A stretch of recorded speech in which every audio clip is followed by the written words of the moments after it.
الحمد للہ وکفا وسلام علی عباده الذین اصطفى اما بعد فاعوذ باللہ من الشیطان الرجیم بسم اللہ الرحمن الرحیم السلام علیکم ورحمۃ اللہ وبرکاتہ۔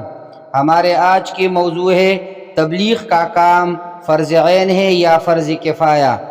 اس سلسلے میں آپ کو ایک تفصیلی فتویٰ پیش کر رہا ہوں ایشیا کے عظیم مرکز ام المدارس دارالعلوم دیوبند کا۔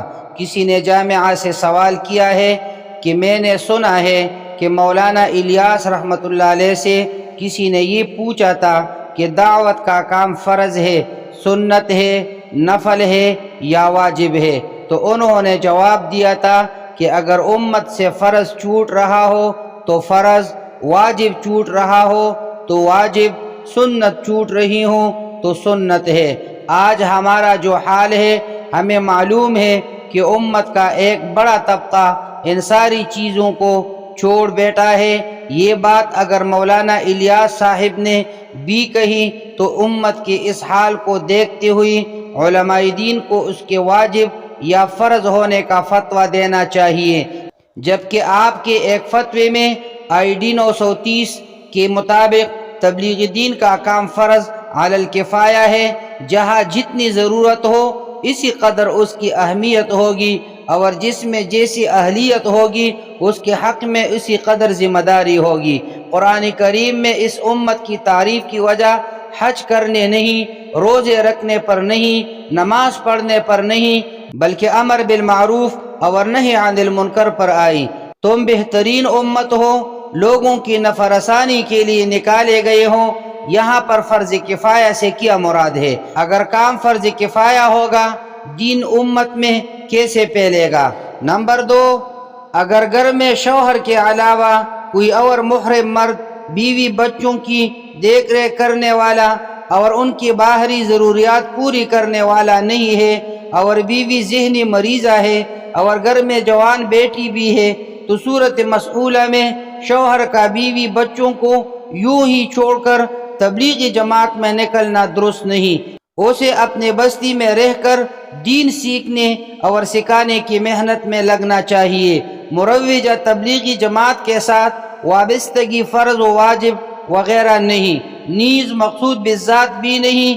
اصل چیز خود دیندار بننا اور دوسروں کو دیندار بنانے کی کوشش کرنا ہے، خواہ کسی طریقے سے ہو۔ یہ فتویٰ اس بات پر دلالت کرتا ہے کہ دین میں دعوت کی اتنی اہمیت نہیں جتنے بالخصوص آج کے دور میں ہونے چاہیے تھی۔ میرا سوال یہ ہے کہ کیا صحابہ کی بیویاں نہیں تھی؟ کیا ان کے بچے نہیں تھے؟ کیا ان کی دل نہیں تھا؟ پھر وہ کیوں یہ سب چھوڑ کر دین کی محنت کے لیے نکلے؟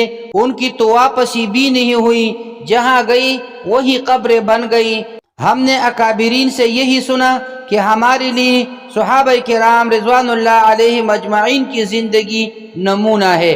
اگر صحابہ بھی اس کو فرض کفایہ سمجھ لیتے تو کیا دین ہم تک آج پہنچتا؟ نمبر 3، اگر ہر کوئی یہی کہے گا کہ میری بیوی، میرے بچے، میرا کاروبار، تو پھر میرا دین کا کیا ہوگا؟